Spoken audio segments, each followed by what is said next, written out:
रुक जाओ तुम लोग, ये मेरी बेटी है और तुम उसे कहीं नहीं ले जा सकते। हटिए यहाँ से, हमारे रास्ते में आने की कोशिश भी ना कीजिएगा, वरना अच्छा नहीं होगा। चलो दुआ।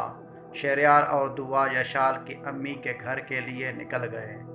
अम्मी देख रही है आप उन दोनों को, रोका क्यों नहीं आपने उन्हें? और अरहा मेरी औलाद है, मैं उसे अपने पास रखूँगा। ये अचानक क्या हो गया है तुम्हें? पहले तो तुम उसे देखना भी नहीं चाहती थी और अब उसे पास रखना चाहती हो। आखिर करना क्या चाह रही हो तुम? अहमद शाह। अम्मी ने अहमद शाह की तरफ गुस्से से देखते हुए कहा, पता नहीं क्या हो गया है, मगर मैं अरहा को अपने पास रखना चाहता हूँ। अहमद शाह, मेरे बात कान खोल कर सुन लो। उस घर में आरा का नाम भी मत लेना।